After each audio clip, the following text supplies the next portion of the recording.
Assalamualaikum warahmatullahi wabarakatuh. Terima kasih kepada Madam kerana memberi kesempatan kepada kami untuk membentangkan isu ketidaksamaan akibat kepelbagaian sosial budaya di sekolah. Kami akan simpulkan di sini isu dan bukti yang relevan.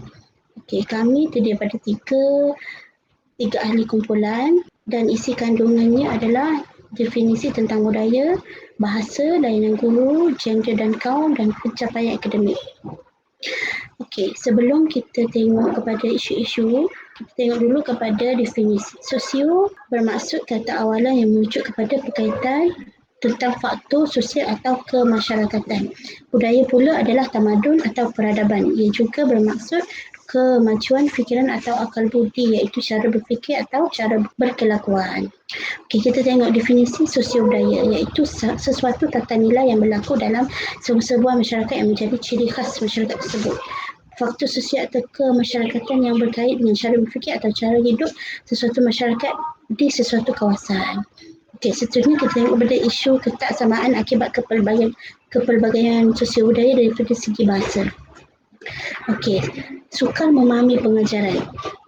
Berlaku pertembungan dialek yang memberi impak kepada proses pengajaran dan pembelajaran.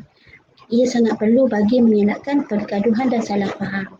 Mengelakkan mereka daripada ketinggalan dalam pelajaran. Sebagai contoh, murid keliru dengan arahan yang diberikan oleh guru. Dan guru, menurut Nuriati ETL, guru harus melihat pengajaran sebagai an art rather than science supaya guru-guru berfikiran secara kreatif dan dapat menyesuaikan diri dengan murid berbagai budaya. Yang kedua, isu bahasa. Salah faham dalam komunikasi. Murid beranggapan guru memaksudkan perkara lain yang sesuai dengan bahasa ibunda mereka, sedangkan guru tersebut menggunakan bahasa pengantar betul. Contohnya, satu perkataan yang sama dalam bahasa Melayu dan Iban tetapi membawa maksud yang berbeza bagi kedua-dua bahasa tersebut. Guru kurang menguasai kosakata dalam bahasa ibunda seperti bahasa Iban untuk memberi penerangan kepada perkataan dalam bahasa Melayu yang ingin disampaikan.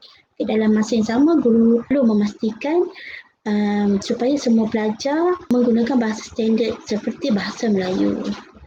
Yang kedua, isu ketidaksamaan daripada segi layanan guru. Menurut Berita Harian 6 Jun 2010, yang menjadi masalah ialah sikap seorang guru di sekolah ini yang pilih kasih terhadap pelajarnya.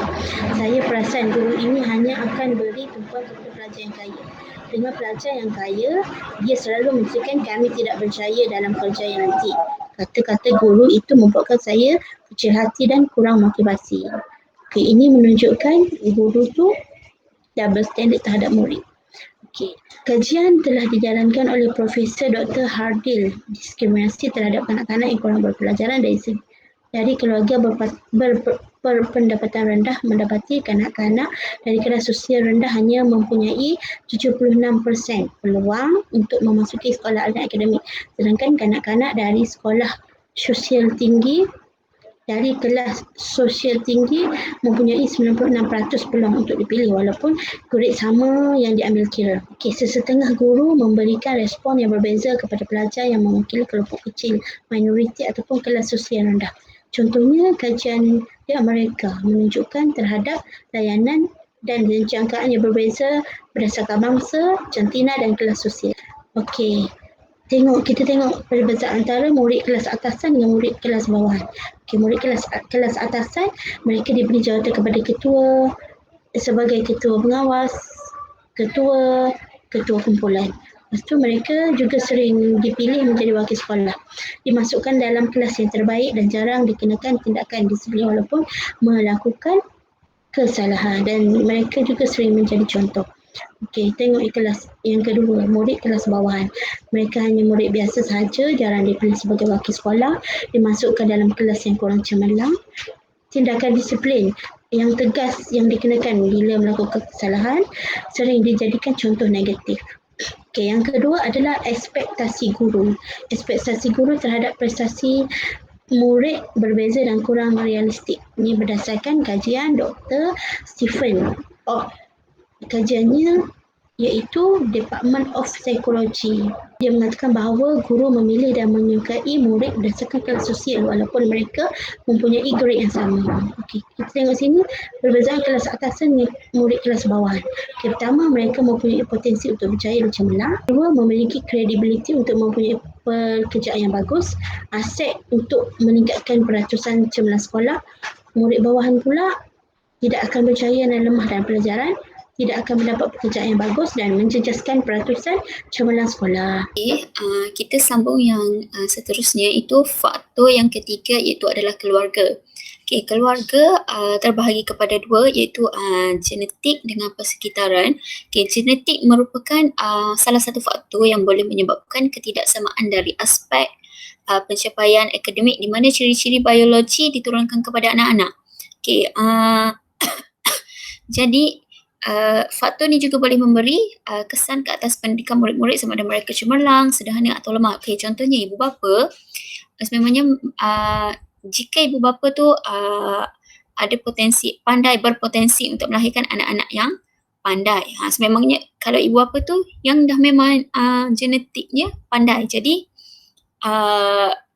kemungkinan ataupun berpotensi untuk melahirkan anak-anak yang pandai, dan sebaliknya lah, jika ibu bapa yang kurang pandai boleh melahirkan baka yang sama. Ini bukti bahawa genetik itu menjadi faktor. Yang seterusnya, persekitaran. Persekitaran juga merupakan keluarga tu dari segi persekitaran. Contoh persekitarannya adalah gaya hidup ibu bapa. Ibu bapa yang berada atau kaya, mungkin dia akan bagi ilmu pendidikan yang lebih sempurna kepada anak-anak mereka berbanding ibu bapa yang kurang berkemampuan dari segi kewangan. Contohnya ibu bapa yang berduit, dia mampu nak hantar anak dia pergi kelas tambahan dekat luar sana kan. Jadi ibu bapa yang tak mampu, mereka tak dapat hantar anak mereka ke kelas tambahan yang lain. Jadi anak-anak mereka hanya belajar di sekolah sahaja. Ini ada sedikit perbezaan lah yang dalam melahirkan anak-anak yang cemerlang dan sebaliknya. Dari segi persekitaran juga, iaitu berkaitan dengan segi pemakanan, ibu-ibu yang mampu memberi anak-anak mereka makanan yang sihat dan makanan tambahan mampu melahirkan minda yang cerdas bagi anak-anak.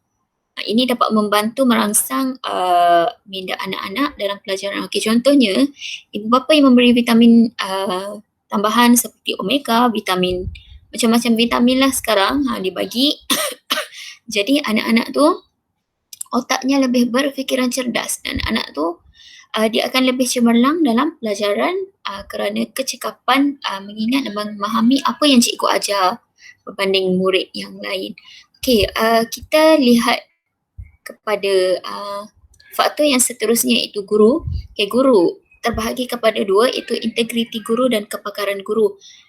Menurut Ramlan 1992, integriti seorang guru juga menjadi kayu ukur kepada penunjuk prestasi murid-murid sama ada mereka menguasai pembelajaran ataupun tidak.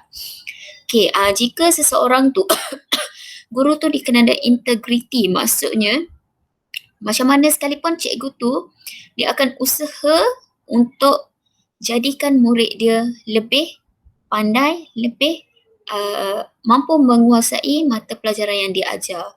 Yang kedua, itu kepakaran guru. Menurut Yaakob 1994, kekurangan guru di sekolah sebenarnya memberi impak yang negatif kepada sekolah dan murid kerana guru yang mengajar bukan daripada bidang option mereka semasa pengajian dahulu.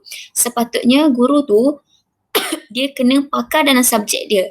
Bila dia pakar subjek dia, dia mampu melahirkan murid yang berpotensi untuk mendapat kecemerlangan yang baiklah. Jika kepakaran guru tu, contoh cikgu matematik, tapi kena ajar cikgu matematik, tapi tiba-tiba dia kena ajar bahasa Melayu. Dekat situ macam ada yang guru tu kurang pakar lah dalam subjek bahasa Melayu. Jadi kemungkinan murid pun tahap kecemerlangannya mungkin sederhana. Faktor yang kelima, terakhir sekali, iaitu faktor sekolah. Faktor sekolah terbahagi kepada dua, iaitu lokasi sekolah dengan aktiviti sekolah. Okay, menurut Faran 1985, lokasi sekolah itu terbahagi pada 3, bandar, luar bandar dan pedalaman. Okey, ketiga-tiga tempat ini sangat memainkan penting, contohnya untuk melahirkan murid yang berpotensi cemerlang. Contoh bandar, luar bandar, pedalaman, saya bagi contoh akses internet lah. Okay, lokasi sekolah jika murid luar bandar dia mudah akses internet dan mudah mendapat bahan untuk belajar. Okey, macam pedalaman pula tak ada akses internet, susah untuk mereka dapat capaian internet. Jadi untuk dapat ilmu tambahan tu susah. Okey, yang kedua, aktiviti sekolah itu memainkan peranan penting dalam membina peribadi dan kecemerlangan seorang murid. Okey, contoh aktiviti di sekolah apa? Kelas tambahan luar waktu seperti kelas tambahan wajib. Okey, kalau sekolah berasrama penuh, diorang akan ada kelas tambahan yang khusus lah ataupun biasa dikenali sebagai term prep. Kalau dekat sekolah asrama penuh lah, prep itu preparation, maksudnya belajar lebih lagi untuk tambahkan ataupun untuk menguasai ilmu yang mereka belajar. Okey, itu sahaja dari kumpulan kami. Sekian, terima kasih. Assalamualaikum warahmatullahi wabarakatuh. Nama saya Nurul Huda binti Lukman. Okey, sekarang saya akan sambung perbincangan daripada kawan saya. Okey, yang bertajuk isu ketidaksamaan akibat kepelbagaian sosial budaya dari segi gender dan kaum. Okey, sekarang kita akan lihat apakah itu gender dan kaum. Okey, menurut Nur Hashimah Jalaluddin 2007, perkataan gender berasal daripada bahasa Latin, iaitu genus yang bererti jenis. Gender ialah sifat dan perilaku yang semula jadi yang ada pada lelaki dan perempuan yang dibentuk secara sosial dan juga budaya.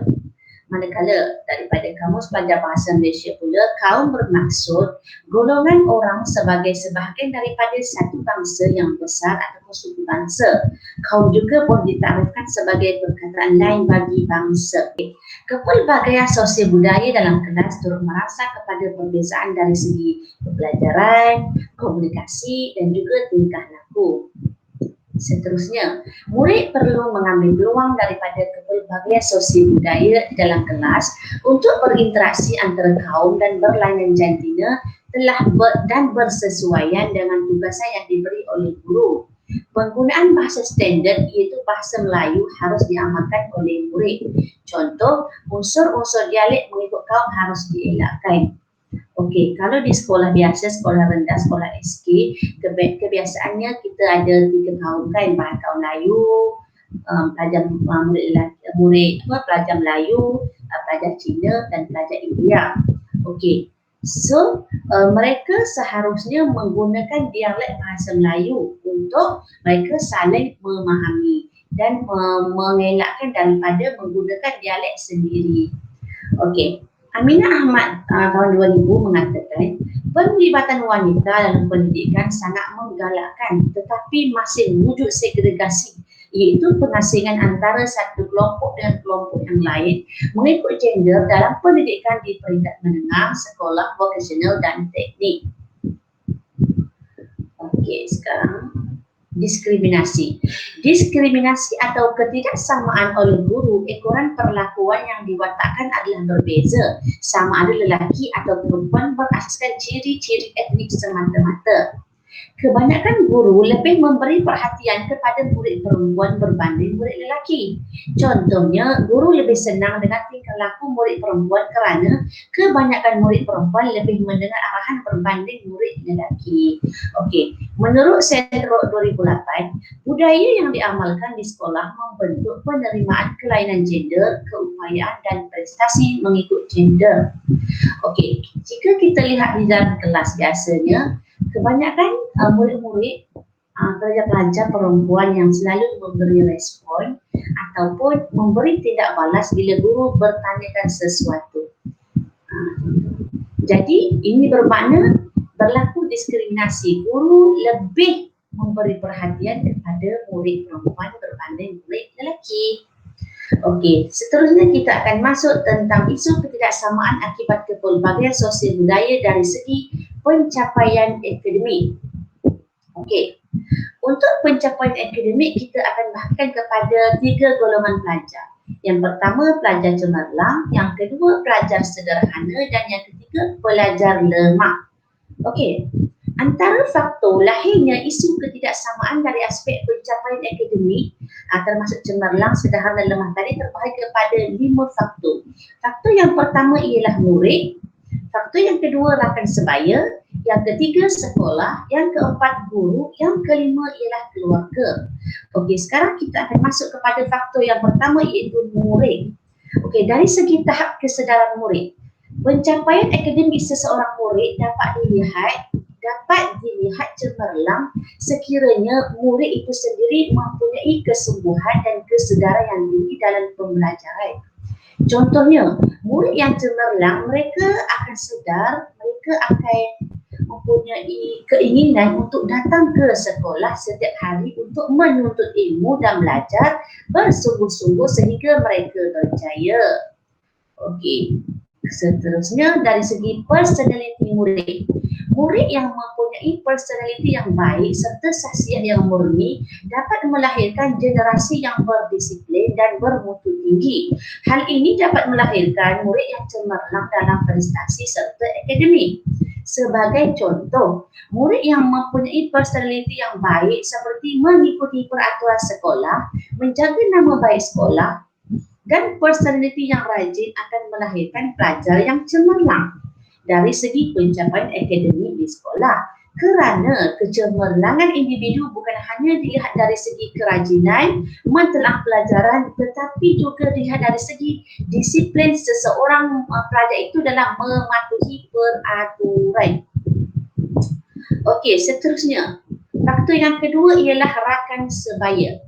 Rakan sebaya. Okey, pergaulan murid dengan rakan sebaya di sekolah turut mendorong berlaku isu ketidaksamaan ke pelbagai sosial budaya dari aspek pencapaian akademik. Hal ini kerana murid akan terpengaruh dengan rakan sesama mereka, terutamanya murid yang datang dari pelbagai jenis kaum di sekolah. Sebagai contoh, murid yang berbangsa Melayu bergaul dengan murid berbangsa Cina di dalam kelas. Murid yang berbangsa Cina tersebut akan menjadi cemerlang dalam subjek bahasa Melayu kerana mereka terpengaruh dan mendapat rujukan daripada murid berbangsa Melayu.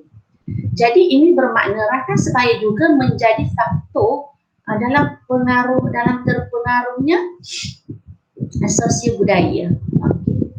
Hanya setakat ini sahaja saya akan menyerahkan kepada kawan saya seterusnya. Okey, terima kasih.